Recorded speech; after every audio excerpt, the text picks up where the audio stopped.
ಓಂ ಶ್ರೀ ಗುರುಭ್ಯೋ ನಮಃ. ಫ್ರೆಂಡ್ಸ್, ಎಲ್ಲರಿಗೂ ನಮಸ್ಕಾರ. ಪ್ರೀತಿಯ ಮಕರ ರಾಶಿಯ ಆತ್ಮೀಯ ಬಂಧುಗಳೇ,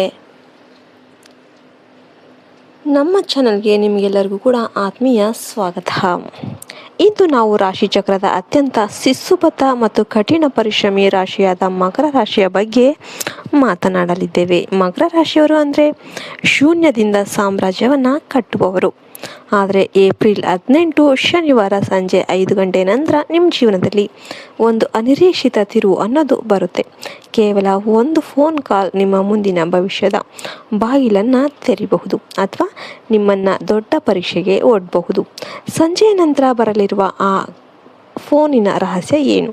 ನಿಮ್ಮ ರಾಶ್ಯಾಧಿಪತಿ ಶನಿದೇವನು ನಿಮಗೆ ನೀಡುತ್ತಿರುವ ಸೂಚನೆಗಳು ಏನು? ಈ ದಿನದ ಯಶಸ್ಸನ್ನು ಪಡೆಯೋದಕ್ಕೆ ನೀವು ಮಾಡಬೇಕಾದ ದೇವತಾ ಆರಾಧನೆ ಯಾವುದು? ಈ ಎಲ್ಲ ಮಾಹಿತಿಯನ್ನು ಈ ವಿಡಿಯೋಲಿ ಸಂಪೂರ್ಣವಾಗಿ ವಿವರಿಸಲಿದ್ದೇವೆ. ವಿಡಿಯೋ ಅನ್ನೋದು ತುಂಬ ಇಂಟ್ರೆಸ್ಟಿಂಗ್ ಆಗಿರೋದ್ರಿಂದ ಎಲ್ಲಿ ಕೂಡ ಸ್ಕಿಪ್ ಮಾಡದೆ ಕೊನೆವರೆಗೂ ನೋಡಿ. ಮಕರ ರಾಶಿಯ ಮೂಲ ಗುಣಲಕ್ಷಣಗಳು. ಮಕರ ರಾಶಿಯು ಪೃಥ್ವಿ ಅಂದರೆ ಭೂಮಿ ತತ್ವದ ರಾಶಿ. ಉತ್ತರಾಷಾಢ ನಕ್ಷತ್ರದ 2, 3, 4ನೇ ಪಾದ, ಶ್ರವಣ ನಕ್ಷತ್ರದ 4 ಪಾದ ಹಾಗೂ ಧನಿಷ್ಠ ನಕ್ಷತ್ರದ 1 ಮತ್ತು 2ನೇ ಪಾದಗಳಲ್ಲಿ ಜನಿಸಿದವರು ಈ ರಾಶಿಗೆ ಬರ್ತಾರೆ. ಇನ್ನು ಇದರ ಅಧಿಪತಿ ಕರ್ಮದೇವನಾದ ಶನಿ ಮಹಾತ್ಮ ನಿಮ್ಮ ರಾಶಿಯ ಅಧಿಪತಿಯಾಗಿರ್ತಾರೆ. ಸ್ವಭಾವ ಹೇಳೋದಾದರೆ ಇವರು ತುಂಬ ಪ್ರಾಯೋಗಿಕ ವ್ಯಕ್ತಿತ್ವಗಳು. ಗಾಳಿಯಲ್ಲಿ ಗೋಪುರ ಕಟ್ಟುವವರು ಇವರು ಅಲ್ಲ, ಬದಲಾಗಿ ನೆಲದ ಮೇಲೆ ನಿಂತು ವಾಸ್ತವವನ್ನು ಎದುರಿಸುವವರು ಇವರು. ಇವರಲ್ಲಿ ತಾಳ್ಮೆ ಮತ್ತು ಸತತ ಪ್ರಯತ್ನದ ಗುಣ ಹೆಚ್ಚು ಇರುತ್ತೆ.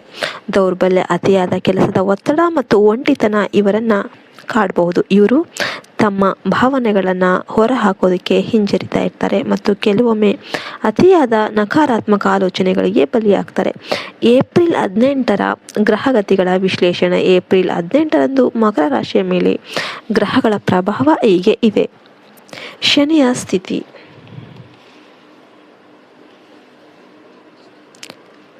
ನಿಮ್ಮ ಅಧಿಪತಿ ಶನಿಯು ಕುಂಭ ರಾಶಿಯಲ್ಲಿದ್ದು ನಿಮ್ಮ ರಾಶಿಯ ಮೇಲೆ ಎರಡನೇ ಮನೆಯ ಪ್ರಭಾವ ಬೀರ್ತಾ ಇದ್ದಾನೆ. ಇದು ಹಣಕಾಸಿನ ವಿಚಾರದಲ್ಲಿ ಸ್ಥಿರತೆ ತರುತ್ತೆ. ಗುರುಬಲ, ಧನ ಸ್ಥಾನ ಅಥವಾ ಲಾಭ ಸ್ಥಾನದ ಮೇಲೆ ಗುರುವಿನ ದೃಷ್ಟಿ ಇರೋದ್ರಿಂದ ಆರ್ಥಿಕವಾಗಿ ಶುಭ ಸುದ್ದಿಗಳು ಬರುತ್ತೆ. ಇನ್ನು ಸಂಧಿಕಾಲ ಸಂಜೆ 5 ಗಂಟೆಯ ನಂತರ ರಾಹು ಮತ್ತು ಚಂದ್ರನ ಪ್ರಭಾವದಿಂದಾಗಿ ನಿಮ್ಮ ಯೋಚನಾ ಲಹರಿಯಲ್ಲಿ ಬದಲಾವಣೆ ಅನ್ನೋದು ಕಂಡುಬರುತ್ತೆ. ಈ ಸಮಯದಲ್ಲಿ ಬರುವ ಸುದ್ದಿಗಳು ತುಂಬ ಗಂಭೀರವಾಗಿರುತ್ತೆ. ಆ ಮಹತ್ವದ ಒಂದು ಫೋನ್ ಕರೆ ಸಂಜೆ 5ರ ನಂತರ ಏನಾಗುತ್ತೆ? ಮಕರ ರಾಶಿಯವರಿಗೆ ಸಂಜೆ 5 ಗಂಟೆ ನಂತರ ಬರುವ ಒಂದು ಫೋನ್ ಕರೆ ಈ 3 ವಿಚಾರಗಳಲ್ಲಿ ಪ್ರಮುಖ ಪಾತ್ರವನ್ನು ವಹಿಸುತ್ತೆ. ಒಂದನೇದಾಗಿ ಹಳೆಯ ಬಾಕಿ ಹಣ ಅಥವಾ ಆರ್ಥಿಕ ಒಪ್ಪಂದ. ನೀವು ಬಹಳ ದಿನಗಳಿಂದ ಯಾರನ್ನಾದರೂ ಹಣಕ್ಕಾಗಿ ಕೇಳ್ತಾ ಇರ್ಬೋದು ಅಥವಾ ಬಿಸ್ನೆಸ್ಸಲ್ಲಿ ಬರಬೇಕಾದ ಹಣ ನಿಂತು ಹೋಗಿರ್ಬೋದು. ಸಂಜೆ ಬರುವ ಫೋನ್ ಕರೆ ನಿಮ್ಮ ಹಣ ಬರಲಿದೆ ಅಥವಾ ಹಣದ ವ್ಯವಸ್ಥೆ ಆಗಿದೆ ಅಂತ ಶುಭ ಸುದ್ದಿಯನ್ನು ನೀವು ಅದು ತರುತ್ತೆ. ಇದು ನಿಮ್ಮ ದೊಡ್ಡ ಆರ್ಥಿಕ ಹೊರೆ ಇಳಿಸುತ್ತೆ.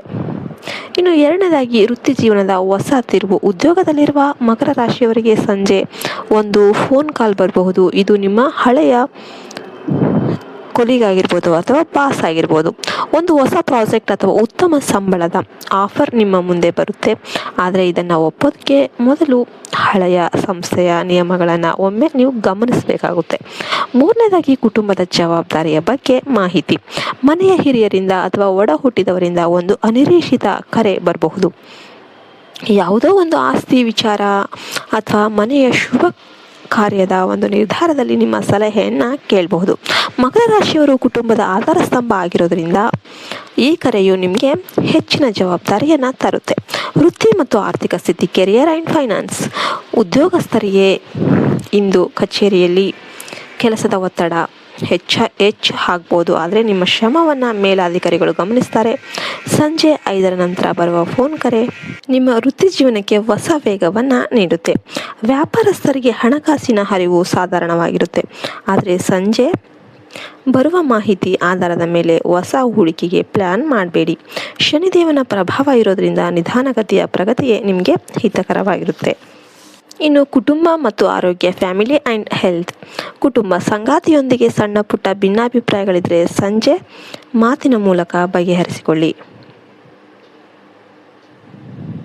ಸಂಜೆ ಬರುವ ಒಂದು ಫೋನ್ ಕರೆಯಿಂದ ಕುಟುಂಬದಲ್ಲಿ ಹಬ್ಬದ ವಾತಾವರಣ ಉಂಟಾಗಬಹುದು. ಆರೋಗ್ಯ ಮಂಡಿ ನೋವು ಅಥವಾ ಬೆನ್ನು ನೋವಿನ ಸಮಸ್ಯೆ ಇರುವವರು ಜಾಗರೂಕರಾಗಿರಿ. ಸಂಜೆ ವೇಳೆ ಸ್ವಲ್ಪ ಸಮಯ ವಿಶ್ರಾಂತಿ ಪಡೆಯುವುದು ಉತ್ತಮವಾಗಿರುತ್ತೆ. ಅತಿಯಾದ ಚಿಂತನೆಯಿಂದ ತಲೆನೋವು ಬರುವ ಸಾಧ್ಯತೆ ಇರುತ್ತೆ. ಇನ್ನು ವಿಶೇಷ ಪರಿಹಾರಗಳು, ರೆಮಿಡೀಸ್ ಫಾರ್ ಮಕರ. ಈ ದಿನದ ನಕಾರಾತ್ಮಕತೆಯನ್ನು ಹೋಗಲಾಡಿಸುವುದಕ್ಕೆ ಮಕರ ರಾಶಿಯವರು ಈ ಕೆಳಗಿನ ಕೆಲಸಗಳನ್ನು ಮಾಡಿ. ಶನಿ ಚಾಲಿಸ ಪಠನೆ ಮಾಡಿ. ಸಂಜೆ 5 ಗಂಟೆ ನಂತರ ಅಥವಾ ಸೂರ್ಯಾಸ್ತದ ಸಮಯದಲ್ಲಿ ಶನಿ ಚಾಲಿಸ ಪಠನೆ ಮಾಡಿ. ಇದು ಶನಿ ದೋಷಗಳನ್ನು ಕಡಿಮೆ ಮಾಡುತ್ತೆ. ಶಿವಾರಾಧನೆ ಮಾಡಿ. ಶಿವನು ಶನಿಯ ಗುರು ಆಗಿರೋದ್ರಿಂದ ಶಿವನ ಪೂಜೆ ಮಕರ ರಾಶಿಯವರಿಗೆ ಅತ್ಯಂತ ಶ್ರೇಷ್ಠ. ಸಂಜೆ ಓಂ ನಮಃ ಶಿವಾಯ ಮಂತ್ರ ಜಪಿಸಿ ದೀಪಾರಾಧನೆ. ಅಶ್ವತ್ಥ ಮರದ ಕೆಳಗೆ ಅಥವಾ ಮನೆಯ ದೇವರ ಕೋಣೆಯಲ್ಲಿ ಸಾಸಿವೆ ಎಣ್ಣೆಯ ದೀಪವನ್ನು ಹಚ್ಚಿ. ಇದು ನಿಮ್ಮ ಜೀವನದ ಅಡೆತಡೆಗಳನ್ನು ನಿವಾರಿಸುತ್ತೆ. ಇನ್ನು ದಾನ, ಈ ದಿನ ಕಪ್ಪು ಬಣ್ಣದ ಧಾನ್ಯಗಳು ಅಥವಾ ಎಳ್ಳನ್ನು ದಾನ ಮಾಡೋದು ನಿಮಗೆ ಮಂಗಳಕರ ಆಗಿರುತ್ತೆ. ಇನ್ನು ಮಕರ ರಾಶಿಯವರಿಗೆ ಏಪ್ರಿಲ್ 18ರ ದಿನವು ತಾಳ್ಮೆ ಮತ್ತು ಶ್ರಮದ ಫಲ ನೀಡುವ ದಿನವಾಗಿರುತ್ತೆ. ಸಂಜೆ 5ರ ನಂತರ ಬರುವ ಒಂದು ಫೋನ್ ಕರೆಯನ್ನು ಸಕಾರಾತ್ಮಕವಾಗಿ ಸ್ವೀಕರಿಸಿ. ನಿಮ್ಮ ಶಿಸ್ತುಬದ್ಧ ಜೀವನವೇ ನಿಮಗೆ ವಿಜಯವನ್ನು ತಂದುಕೊಡುತ್ತೆ. ನೀವು ಎಂಥ ಕಷ್ಟ ಬಂದರೂ ಕೂಡ ಮಕರ ರಾಶಿಯವರು ಧೃತಿ ಪಡೋದಿಲ್ಲ ಅನ್ನೋದು ನೆನಪಿರಲಿ. ಈ ವಿಡಿಯೋ ಇಷ್ಟ ಆಯಿತು ಅಂದರೆ ವಿಡಿಯೋಗೆ ಒಂದು ಲೈಕ್ ಕೊಟ್ಟು ಜೈ ಶ್ರೀರಾಮ್ ಅಂತ ಕಮೆಂಟ್ ಮಾಡಿ. ಜೈ ಹಿಂದ್, ಜೈ ಭಾರತ್ ಮಾತೆ. ಹರಿ ಓಂ ತತ್ಸತ್. ಸರ್ವೇಜನೋ ಸುಖಿನೋ ಭವಂತು.